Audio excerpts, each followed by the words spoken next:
കുട്ടിക്കാലം തൊട്ട് സ്കൂളിൽ പോലും പോകാതെ അവിടെ പോയിരുന്ന് കണ്ടാണ് കുട്ടിക്കാലം തൊട്ടൊരു ആനഭ്രാന്തനായിട്ട് ഞാൻ മാറിയത്. സ്കൂളിൽ പഠിക്കുന്നൊരു എനിക്കിഷ്ടമുള്ളൊരു കുട്ടി ക്ലബിൽ പോയി ബാഡ്മിൻ്റൺ കളിക്കുന്നുണ്ടെന്ന് അറിഞ്ഞു. ആ കുട്ടീനെ ഇംപ്രസ് ചെയ്യാൻ വേണ്ടിയിട്ടാണ് ശരിക്കും പറഞ്ഞാൽ ഞാൻ തുടങ്ങിയത്. അത് ജയറാമേട്ടന്റെ ഒരു ധൈര്യമുണ്ട്. ജയറാമേട്ടൻ ഭയങ്കര മോട്ടിവേഷൻ ആണ്. വിളിച്ച് കളിക്കണം, നമുക്ക് ജയിക്കണം എന്നൊക്കെ പറയും.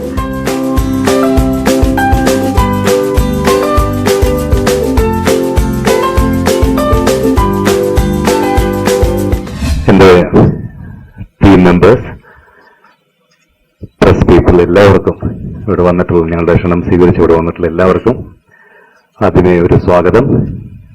ലേറ്റായതിലുള്ള ക്ഷമ ചോദിച്ചുകൊണ്ട് തന്നെ തുടങ്ങാം. സാഹചര്യങ്ങൾ കൊണ്ട് സംഭവിച്ചതാണ്.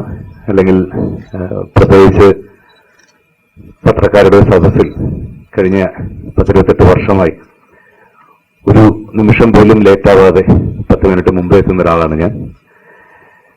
എന്തായാലും ഈ ഒരു സന്തോഷമായിട്ടുള്ളൊരു ദിവസമാണെന്ന്. കാരണം ഞാൻ പറഞ്ഞു വരുന്നത്, കുട്ടിക്കാലം തൊട്ട് എന്റെ കൊച്ചു കൊച്ചു സന്തോഷങ്ങൾ ദൈവം എപ്പോഴും എനിക്ക് സാധിച്ചു തന്നിട്ടുണ്ട്.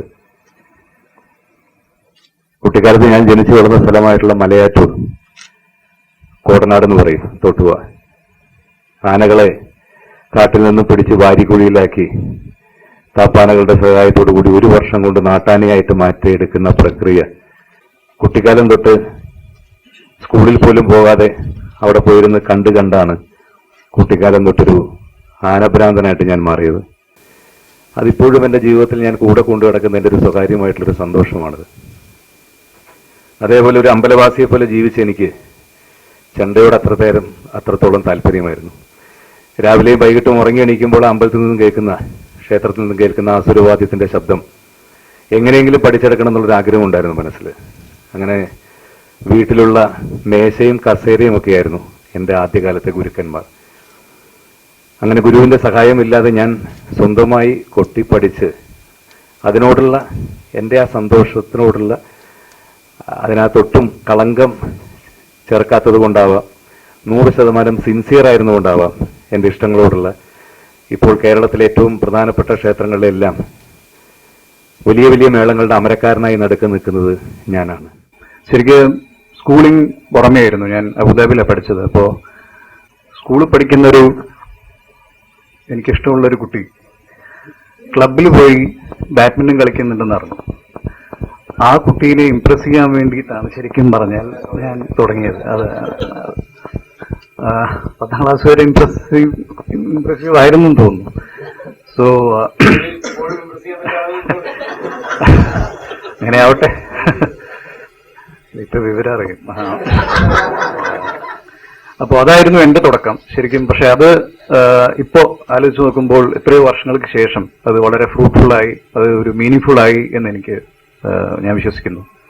കഴിഞ്ഞ വർഷത്തെ ചെന്നൈ ടീമിൽ, കഴിഞ്ഞ വർഷം നടന്ന ഇതിൽ ചെന്നൈയിൽ മാത്രമേ മാച്ച് നടന്നിരുന്നുള്ളൂ. ചെന്നൈ സെലിബ്രിറ്റീസ് മാത്രം 4 ടീം ഫോം ചെയ്തിട്ട് കളിക്കുകയുണ്ടായി. അതിലൊരു ടീമിൽ മെമ്പറായിരുന്നു ഞാൻ.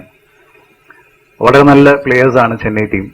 ആൻഡ് മെയിനായിട്ട് ബാഡ്മിൻ്റൺ തുടങ്ങിയപ്പോഴും അല്ലെങ്കിൽ ഏതൊരു സ്പോർട്ട് തുടങ്ങുമ്പോഴും മനസ്സിൽ വരുന്നൊരു കാര്യം ഹെൽത്ത് അവയർനെസ് ആണ്.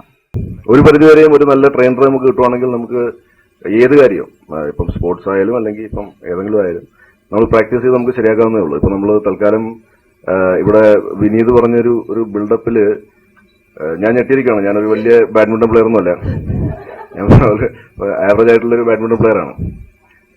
പക്ഷേ മേ ബി നല്ല ട്രെയിനറിന്റെ ത്രൂ, ഇപ്പം രാജീവ് എന്നെ ട്രെയിൻ ചെയ്യുന്നുണ്ട് വീണ്ടും ബാഡ്മിൻ്റണിൽ. Rajeev is better than me. അപ്പം പിന്നെ ഞങ്ങളിപ്പം പാർട്ട്നേഴ്സായിട്ട് കളിക്കുമ്പോഴത്തേക്കും ഞങ്ങൾ തമ്മിലൊരു സിങ്ക് ഒക്കെ ഉണ്ട്. May be that will work out for Kerala Royals also. ഇനിയിപ്പോൾ ഇന്ന് ഞാൻ ആക്ച്വലി എനിക്ക് കേരള റോയൽസിന്റെ ഓണേഴ്സ് ഒന്ന് ചെക്ക് ചെയ്യാനെതിരായിട്ട് എൻകാഷ് ചെയ്തിട്ടില്ല. വൈകുന്നേരം ഒരു പ്രാക്ടീസ് സെഷൻ ഉണ്ട്. അപ്പോൾ അതിൻ്റെ അകത്ത് ഇവരെന്നെ എൻ്റെ കളിയെ ഒന്ന് അളന്നതിന് ശേഷം അവർക്ക് എന്താണ് തോന്നുന്നത്, അപ്പോൾ അതിനുശേഷം ചെക്ക് തിരിച്ചു കൊടുക്കണോ അതോ ബാങ്കിലിടണോ എന്നുള്ളത് അപ്പോൾ തീരുമാനിക്കാൻ വേണ്ടിയിരിക്കുകയാണ്. Anyway thanks a lot for coming. Best wishes എപ്പോഴും ഞങ്ങളോട് ഉണ്ടാകുമെന്ന് ഞങ്ങൾ വിചാരിക്കുന്നു. Please support. Very much, Vineet, Nareen, Jayarametan, Ranjit, to the wonderful members of the press. ഞാൻ ഭയങ്കര ടെൻഷനിലാണ്. ഞാൻ ഇത്രയും പ്രതീക്ഷിച്ചില്ല. എല്ലാരും വന്ന് സംസാരിക്കുമ്പോൾ ഭയങ്കര ചെറുപ്പക്കാലം മുതലേ കളി. ഇതിൽ കൂട്ടത്തിൽ ഏറ്റവും ബാഡ്മിന്റൺ ആമച്ചർ ഒരുപക്ഷെ ഞാനായിരിക്കാം. പക്ഷെ എന്റെ ധൈര്യം മുഴുവൻ ആയിരിക്കുന്ന പാർവതിയാണ്. ജയറാമേട്ടൻ ഓഫ്കോഴ്സ് നമുക്കറിയാം, അദ്ദേഹം എന്ത് തൊട്ടാലും അദ്ദേഹത്തിന്റെ പാഷനും അദ്ദേഹത്തിന്റെ കമ്മിറ്റ്മെന്റും will be there and he always excels in whatever he does. ഒരു ഫീമെയിൽ കമ്പാനിയൻ എന്ന് നോക്കിയപ്പോൾ Parvathi is an under 19 state level player. അപ്പൊ അതിൽ എന്റെ വളരെയധികം ഒരു ഹോപ്പ് ഉണ്ട്. But I'm extremely motivated, വളരെ പാഷനറ്റ് ആണ്. And at the end of the day Rajeev പറഞ്ഞൊരു കാര്യം വളരെ ഇമ്പോർട്ടന്റ് ആണ്. നമ്മളൊക്കെ കളിക്കുന്നുണ്ടാവും, എസ്പെഷ്യലി പ്രൊഫഷണൽസ് അല്ലാത്ത ആൾക്കാർ. ട്രെയിനിങ്ങും കോച്ചിങ്ങും ഞങ്ങൾക്ക് ആവശ്യമാണ്. 100% അതിനുള്ള facilities I know they are already preparing for it. ഞാനും പ്രതീക്ഷിച്ചില്ല ഇങ്ങനെ സംസാരിക്കേണ്ടി വരുന്നു. പക്ഷെ ജയറാമേട്ടന്റെ ഒരു ധൈര്യമുണ്ട്. ജയറാമേട്ടൻ ഭയങ്കര മോട്ടിവേഷൻ ആണ്. വിളിച്ച് കളിക്കണം, നമുക്ക് ജയിക്കണം എന്നൊക്കെ പറയും. ഞാൻ കളിച്ചിട്ടുണ്ട് കുറെ മുമ്പ്. ഞാൻ സ്റ്റേറ്റ് പ്ലെയർ ആയിരുന്നു. ഇപ്പൊ ഞാൻ പ്രാക്ടീസ് ചെയ്യുന്നുണ്ട്. രാജീവേട്ടൻ പറഞ്ഞ പോലെ നമ്മൾ മുമ്പ് കളിച്ചിരുന്നു എന്ന് പറഞ്ഞിട്ട് കാര്യമില്ല. ഇപ്പോഴത്തെ പ്രാക്ടീസ് ആണ് നമ്മളെ ഫൈനൽസ് വരെ എത്തിക്കുക. തീർച്ചയായിട്ടും ഞങ്ങൾക്ക് അതിന്റെ കോച്ചിങ് എല്ലാം തരുവാണെങ്കിൽ ഇന്ന് മുതൽ തീർച്ചയായിട്ടും എല്ലാരെയും തകർക്കും. കാരണം അത്രയും ജോഷുള്ള, അത്രയ്ക്കും സ്പിരിറ്റുള്ള ആൾക്കാരാണ്. ആർക്കും കളിക്കാൻ അറിയില്ലെങ്കിൽ പോലും ഞങ്ങൾ കളിക്കും എന്ന് പറയുന്ന മനസ്സുണ്ടെങ്കിൽ തന്നെ നമ്മൾ കളിച്ചിരിക്കും. സോ അത് എല്ലാരും ഒരുമിച്ച് നമ്മൾ പ്രാക്ടീസ് ചെയ്യും. ഫൈനൽസിൽ എത്തില്ല ചേട്ടാ, പൊളിക്കും. Okay, thank you. അപ്പൊ ഒരു 3 ദിവസം മുമ്പ് ഞാൻ നരേഞ്ചി വിളിച്ച് സംസാരിച്ച സമയത്ത് എന്റെ അടുത്ത് ഞാൻ പറഞ്ഞു, ഇങ്ങനെ നമ്മൾ കളിക്കുന്നുണ്ട്, കുഴപ്പമില്ല, പോകുന്നുണ്ട്. അപ്പോ പ്ലാസ്റ്റിക് ഷട്ടിലാണ് ഇപ്പൊ കളിച്ചുകൊണ്ടിരിക്കുന്നതെന്ന് പറഞ്ഞു.